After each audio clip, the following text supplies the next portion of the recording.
Chaitanya Charitamrita, Madhya Chapter 6, The Liberation of Sarvam Bhattacharya, text 158.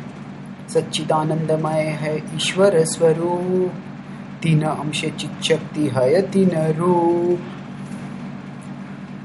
Satchidanandamaya.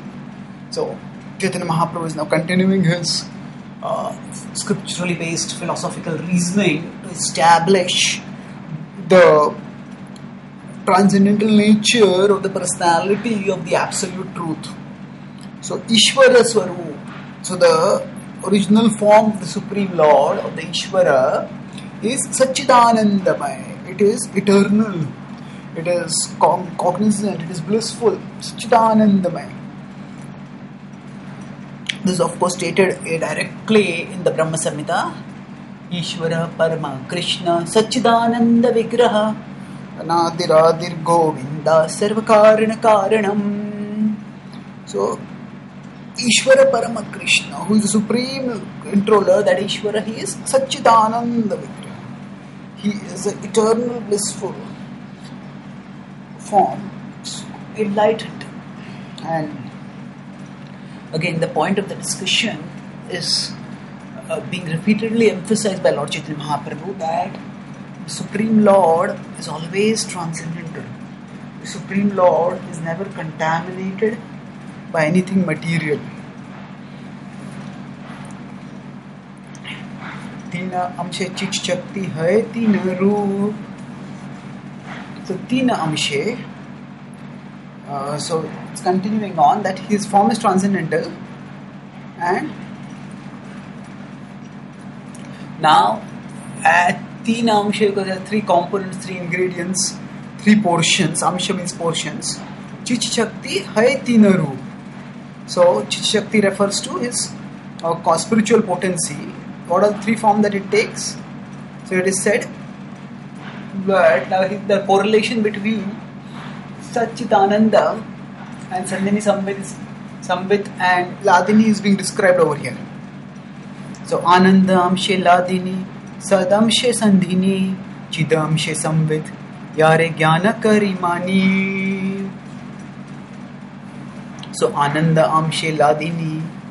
So from the Satchitananda, the Ananda Amsha, the Ananda aspect of the Lord manifests as the Ladini potency. Sada Amshe Sandhini.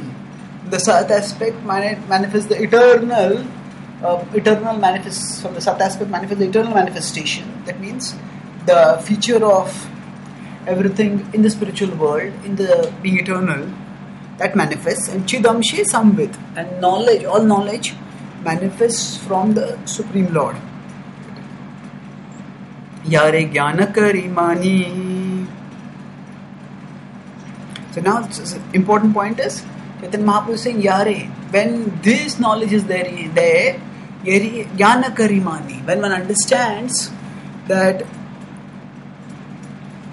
it is not that the Supreme Lord just has attributes, but he also has energies corresponding to those attributes. So to give a somewhat simplistic example to illustrate this, if we say that somebody is a very talented cricketer, then if somebody also says that, oh, this is the trophy that this person has won as a cricketer, somebody is a very good artist, and so these are the drawings that this person has made, and these were put in this exhibition, and these are the awards that have been won. So attributes don't exist in a vacuum. Attributes are manifested through activities, and so through attributes are manifested through energies which lead to the performance of certain activities. So here it is being stated that yes, Satchitananda, that is considered the characteristic of the Atma, and it is also considered the characteristic of the Brahman. So now when Chaitanya Mahaprabhu is making the point that the Brahman in the highest manifestation is Bhagavan, is Krishna, then he is continuing on the reasoning, and he is stating that actually that Brahman who manifests as Krishna is actually having not just the attributes of Satchitananda, but is also manifesting the corresponding energies of Sandhini, Samvit and Ladini. And one who understands this, understands the absolute truth in fullness. Hare jnana kari mani. That is what we consider as knowledge. Antaranga chit shakti tatastha jiva shakti. Bahiranga maya tine kare prema bhakti. Now, Chaitanya Mahaprabhu goes on and he makes some further points, fascinating points. He says that Antaranga chit shakti. The Antaranga energy of the Lord, the inner potency is called as chit shakti.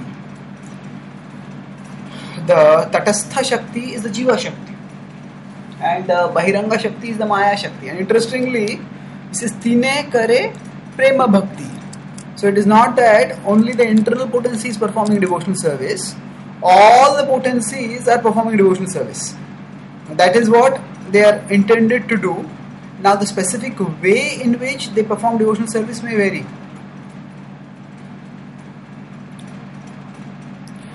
And now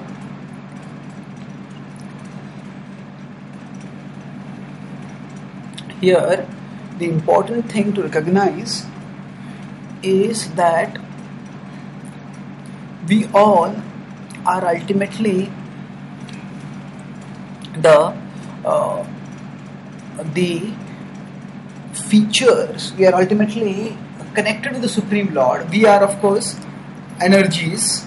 So one of the fundamental understandings which a serious spiritual seeker needs to get is that nothing is disconnected from the Lord. Now the difference between the Advaitavadis and Dvaitavadis is not in the interconnectedness of everything, but it is in the nature of the interconnectedness. The Advaitavadis hold that actually all this interconnectedness is due to essentially means it's not just connected, but it is merged together. So everything is ultimately one. That is the conception of the Advaitavadis. But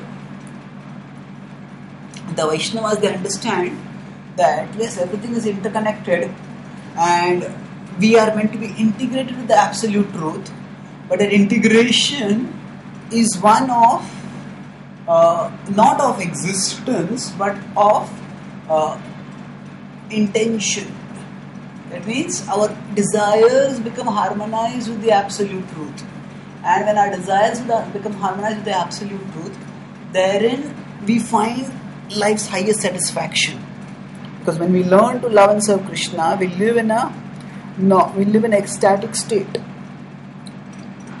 So Antaranga Jiva Shakti. So now, of course, in the internal potency, there are pure devotees. There are the Nitya Mukta Mahabhagavat Vas, and they are constantly serving the Lord. Now, the Jiva's nature is also to serve the Lord, though that nature may be misdirected because of being captivated by the external potency. But even Jiva Shakti is also constitutionally meant to love and serve the Lord. And even Maya Shakti, she is also serving the Lord. Tine kare prema bhakti. Tine kare. All three perform prema bhakti. That means when we look at Maya, of course we don't see Maya directly as Maya potency of the Lord. We may see these manifestations of Maya in the form of captivating sense objects. But whichever way, whatever we see, the important point to recognize is that even when Maya is acting through certain sense objects to captivate us, to mislead us from the path of Krishna, even that is her devotional service. Just like the teacher and the student, they are both part of the educational system. Now when the teacher gives a multiple choice exam in which the teacher gives a wrong answer, it is not that the teacher's intention is to get the student to fail. It's not to mislead the student.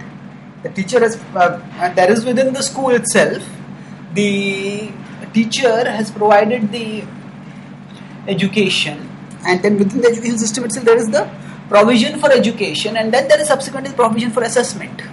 So that assessment is also a part of the education system itself.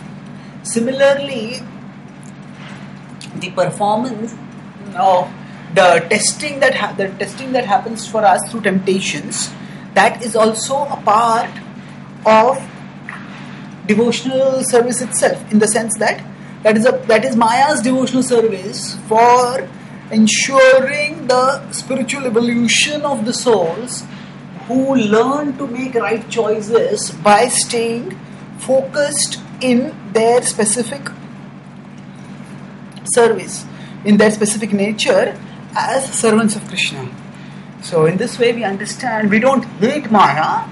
I say, like the way the Christians, they have a very negative conception of Satan as a demoniac person who is going to be killed by God, and Satan is to be dreaded and hated. But we don't hate Maya. We understand Maya is also a devotee. Vaishnavi Janamohini, the Bhagavatam says that she is Vaishnavi, and her service is to test us. And without hating Maya, we can learn to make right choices by being fixed in our intention to serve Krishna, by associating with devotees, and by keeping our desire to serve Krishna strong through our practice of sadhana.